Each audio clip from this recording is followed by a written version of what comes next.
देख आनंदी, तुझे पढ़ना है तो पढ़, लेकिन सारी उम्र युवाओं की छाती पर बोझ बनकर ना बैठ। पर बापू, अभी तो मेरी उम्र पढ़ाई लिखाई की है। मैं पढ़ लिख कर डॉक्टर बनना चाहती हूँ। पढ़ाई पढ़ाई पढ़ाई, आज तो तेरी किताबों का काम तमाम करके ही छोड़ूंगा। तुमने क्या किया बापू? तुमने मेरी किताबों को नहीं पढ़ा। मेरी किस्मत वाली है। देख आनंदी, ये काफी किताबें ना सिर्फ छोरों के हाथ में अच्छी लगती है, लड़कियों के हाथ में सिर्फ मेहंदी अच्छी लगती है, मेहंदी। पर बापू, मैं लड़की हूँ तो क्या हुआ? लड़का और लड़की हमारी दोनों बापू से समान होते हैं। चुप कर आनंदी, और एहसान मान कि अब तक जिंदा है तू। कहीं बचपन में गला लगाकर मार दिया होता तो आज तेरी बकवास सुननी नहीं पड़ती। पर बापू, मुझे चूल्हा जलाना अच्छा नहीं लगे है। देख आनंदी,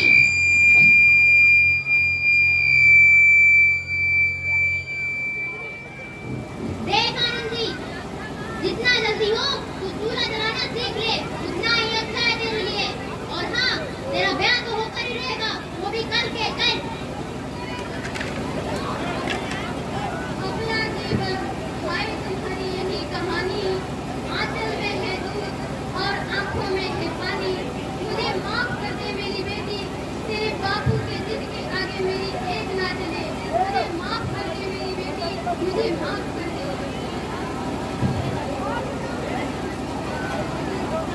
दोस्तों, इस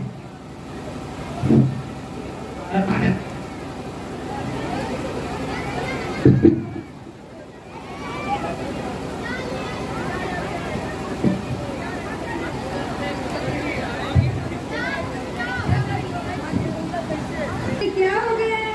इसका माथा तो तप रहा है, इसे तो बहुत तेज बुखार है।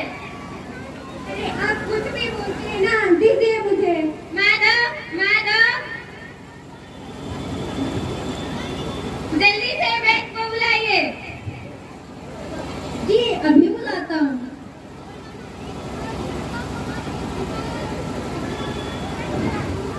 ये क्या कर रही हो आनंदी? इसे भगवान की विभूति लगा रही हूँ। बंद करो ये पागलपन, ये अंधविश्वास है। अरे आप यकीन तो कीजिए, भगवान की कृपा से इसका माथा ठंडा हो रहा है और बुखार भी उतर गया है ना बाबू?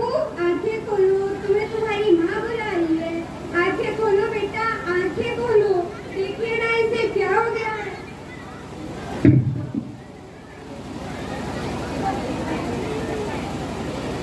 आनंदी, अब हमारा बेटा कभी भी आंखें नहीं खोलेगा। नहीं, ऐसा नहीं हो सकता। मेरे बेटे को मुझे माधव, माधव,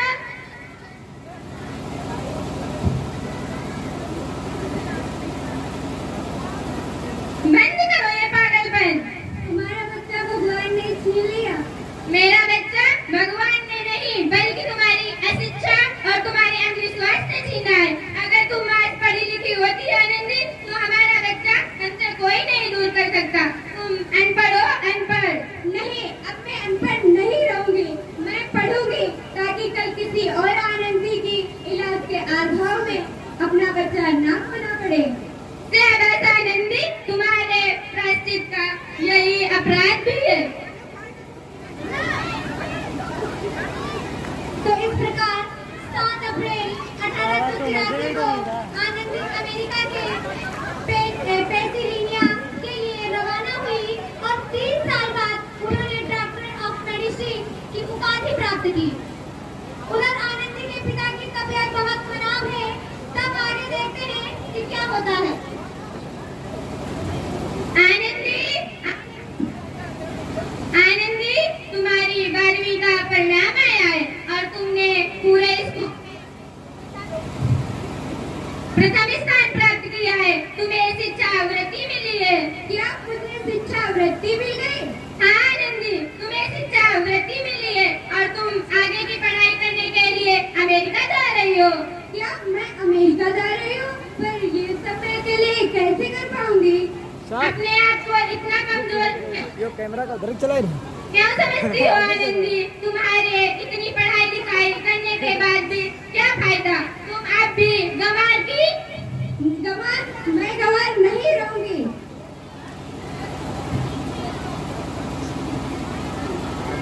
तगड़ा सीन आ गया भाई। आनंदी यार बढ़िया है जो मैं ऐसा तो बोल रहा म्यूजिक द्वारा बोल रहा हूँ हाँ। मैं तेरे बात क्लियर करवा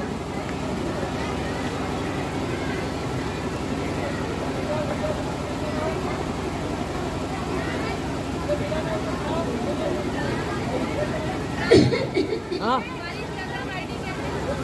मैं चलाता नहीं, जाने का समय आ गया है। किंग का मशीन मैंने बंद कर दिया। ऐसा मत बोलो, अमेरिका में PY डैश यादव। डॉक्टर आया है, एक बार वहाँ चलकर दिखा देता हूँ। हाँ सही बोला भैया, कम से कम दिल को तसल्ली तो मिल जाएगी।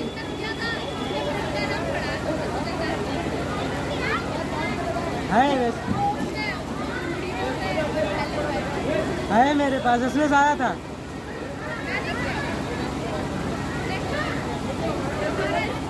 हमने नहीं किया। इस मरीज की हालत बहुत ही खराब है। अब कोई चमत्कार ही हो जो उसे बचा सके। एक मत मिनट बोलो भैया, डॉक्टर साहब कब तक आ जाएंगे? लो आ गई डॉक्टर। रुको तो हम भी डॉक्टर देखें। मैडम जल्दी देखिए, इस मरीज की हालत बहुत ही खराब है।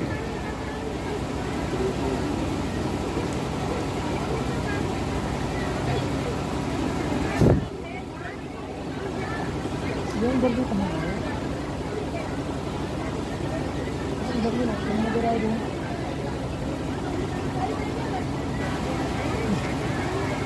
चेक कर लो कौन बीमारी है अब आप बिल्कुल ठीक है। इनके मलेरिया फलेरिया निमोनिया सभी का। डॉक्टर मैडम ने आपको मौत से बचाया है। हाँ क्या? क्या करोगे तो आने तो वहाँ कर चलो बढ़िया तेरे दे ना दे क्या चाहिए? डॉक्टर साहब नहीं, डॉक्टर मैडम बोलो। डॉक्टर हाँ, फोन क्या मैडम करेगा? उन्होंने ही तुम्हें फोन क्या जीवन दिया है। दीवा लगाई थी तुम चलो हम लोगों का बीट लगाओ। अरे कहाँ सब लगाया नहीं डॉक्टर मैडम आपका लगाओ हम लोग भी, कि हमारा भी अब QR शो आएगा। जान बचाए, इसके बदले मैं गरीब आपको क्या दे सकता हूँ?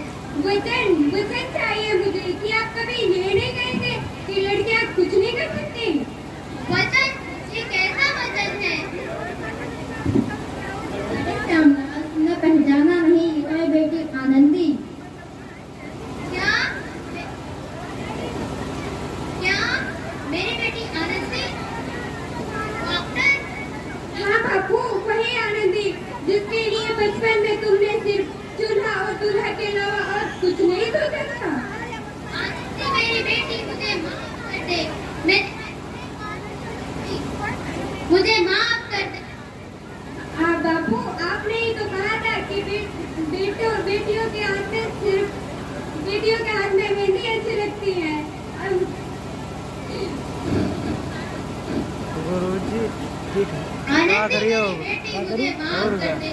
मैं तेरा गुनहगार हाँ हूँ। हाँ सीएम सर को मुझे दिखाते माफ कर दे। हैं। नहीं बापू, मैंने तो तुम्हारा एहसान चुकाया है। याद है ना जो आपने मुझ पर किया था? ताने सुना कि मार डाला था मुझको। आनंदी मेरी बेटी, मुझे माफ कर दे। या इसकी मैं जो तेरा फोल्डर अपराधी कर हूँ, लिया। मेरी बच्ची, मुझे माफ कर दे। बापू, आपने ही तो कहा था कि किताबें सिर्फ बेटों के हाथ में अच्छी लगती है, बेटियों के हाथ में सिर्फ मेहंदी। बेटों और बेटियों में फर्क करना हमारी आंखों में फर्क करने के समान होता है बापू। एक का पढ़ना, दूसरे का ना पढ़ना सामाजिक अंधकार है बापू, सामाजिक अंधकार। उपकार मानता हूँ मैं तू जैसी बेटी का, जिसने सारी उम्र मुझसे कुछ न मांगा तो सिर्फ बराबरी का दर्जा। वरना सच तो यह है कि मैं तेरी माफी के लायक भी नहीं हूँ मेरी बच्ची, लायक भी नहीं हूँ। स्मेल करे दे रहे हो। क्या आनंदी, माफ नहीं करोगे अपने बापू को? माफ पानी या किधर मंगा लो। भूला काम हम कबूल लोगों के होता भाग्य है, में कहाँ उसे- रखा है? तो उसे भूला नहीं बापू। भाई जी क्या इधर भी मिलेगा पानी? हाँ भैया मिले सब मिले रहे गला सूख रहे हो, गुरुजी व्यवस्था करो। देखिए दोस्तों कि एक आनंदी भाई जोशी शब्द नाटक के माध्यम से आपको एक सीख मिली होगी